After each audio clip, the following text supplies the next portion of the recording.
Well, hello everyone. Hope you had a nice hackathon. This is Jan from BlockBrain, and I'm going to give you a quick walkthrough through our new project that we built during the hackathon.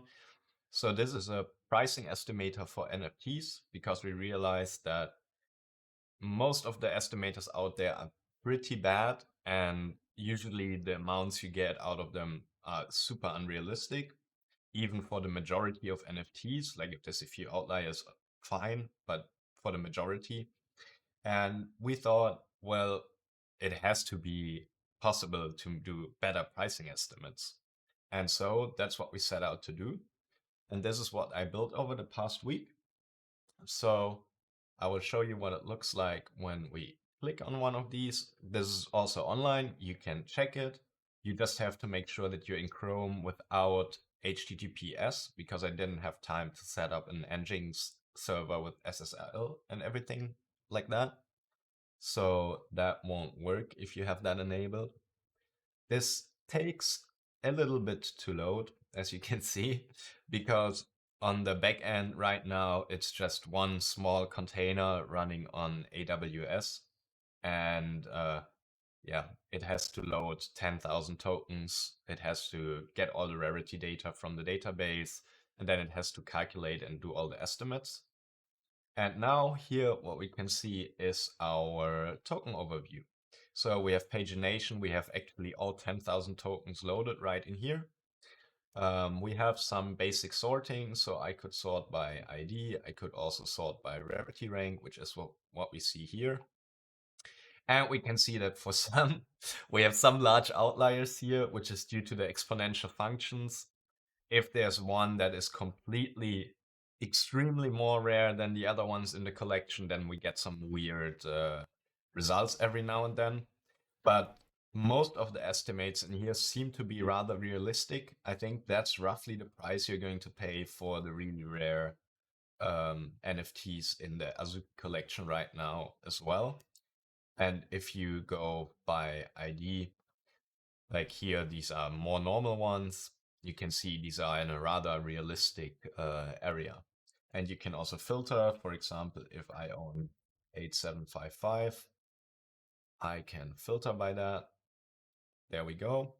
And you can click on it and you will get some more details on the NFT. So you can see how many points it has and also what trades are giving it these points. And yeah, that's it on the front end side, basically. Oh, and this is also, it is possible to open up any address in here, basically, as long as the collections adhere to the usual standards. So we need to be able to get the token URIs, and the token URIs, they need to be in, like, it needs to be in a folder where you have slash and then the token ID. That's the only format that I can take right now. But this is, of course, easily expandable. It just takes some more time to do it for something like NFT Worlds, for example, where you have different addresses for every token, like completely different. In that case, that needs to be implemented because then it needs to call the function 10,000 times and then do 10,000 queries. And that's quite a lot of work. And I would need a beefier backend for that as well. But yeah, it will just take a while. You can try it out. I can't guarantee that it will work, but it works for most collections. It will take around 10-ish minutes though, I have to say. At least that's what it used to take on my local machine. I haven't tried it out with the one that's actually running in the cloud right now. But it used to work, so you had to wait for around 10 minutes. Then you would get a timeout probably after those 10 minutes. At that point, you refresh. Then it's going to take probably another minute or something, and then the collection should load up. It usually works. Trust me, I've tried it quite a lot of times. But we also have these ones which are pre-configured. These are all already in the database, so it doesn't need to get the 10,000 tokens anymore. And that's a lot easier, obviously. And I'll give you a quick overview of what we have here. I guess in the front end, there's nothing too interesting. It is really just a classic React app. It basically only has this one collection route and the start page. Oh, this is CSS. And everything it does is it gets the relevant information from our backend, and it also does a fetch from the OpenSea API to get some sugar, I would call it, metadata sugar, which is not even completely displayed in there right now. That would be something to add to it. Like when you're on the collection, you have a bar up here which shows like current floor price and stuff like that, but I didn't have time for that. Now, the interesting part is going to be the backend.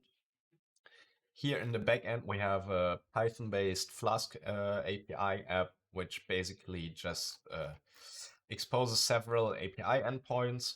In the front end, we're actually just using this one. It's kind of a combination of all the other endpoints.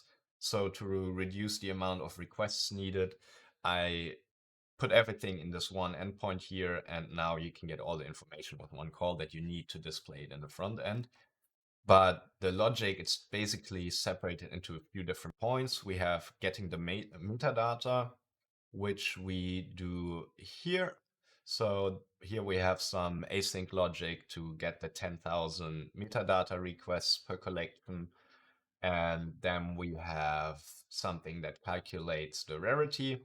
This is pretty simple. It is basically just going to be the weighted rarity score. So the usual one that everyone does.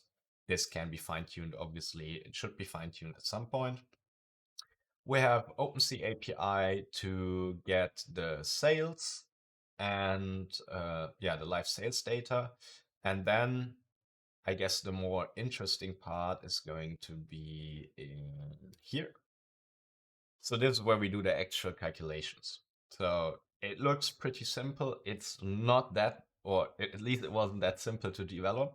But what we do here is we have different curve fittings that we do. So it uses different technologies that are in Python or in packages to get different curves. So we have a normal curve fit, which just does the polyfit. We have a polyfit, which is weighted. And then we have a fit that uses the SciPy package to do the curve fit and optimize. And basically what all of these do is they create an exponential function out of the sales data and the rarity information that we pass in. And then we use this exponential function with A and B to calculate the approximate value of all the tokens in the collection. And yeah, this is also prepared. So right now it's taking the points and the total price, as you can see here. But it's also possible, like this is already prepared. It's just not used in the front end. This can also take as parameters different things. For example, on the X KPI, instead of points, we could do rank. So this could give you a less extreme exponential function probably that would eliminate some of the outliers on the side, like on the upper side. And then on the Y KPI, we're using total price right now. But what's also very interesting, this has something implemented that I called overfloor. So what this does is it's actually going to, for every sale, it needs to have the floor price on that day. And then it calculates how many percent over the floor price was the actual sale price on that for that sale. And then it creates a huge array out of this. And then we can map it. And this is basically to eliminate the movement of floor prices in a longer period of time. Usually, if we have a collection like Azuki, where you have tons of sales in one day, it's pretty fine. You don't really need it. But then for collections that don't have that much liquidity, maybe you will have the same amount of sales that Azuki has in a day in a couple of weeks. And the floor price might have moved a lot in that time frame because of general market sentiment and stuff like that. So we need to kind of like, how you say in English? We need to compensate for that. And for that, we have the overflow. It's really interesting. It's not used in the front end yet, but this is basically just switching one parameter. And I could already see while developing that this is actually giving us some really nice results. If we use overflow, the curve fit looks a lot better. I just need to quantify it now using my statistical tools that I have. Well, so I need to calculate like the R squared and the p value and all of that. And then I can use that to fine tune this. But yeah, this is it. This was my past week. That was the only thing that I did basically. I'm pretty proud of it. I think it was a good result. I'm a management student, so I'm not actually a developer, but it was a lot of fun, and I hope you all had fun with the hackathon as well. Take care and see you soon, hopefully. Bye bye. Ah, now it's loaded. And it's even animated. That's pretty nice. Bye bye.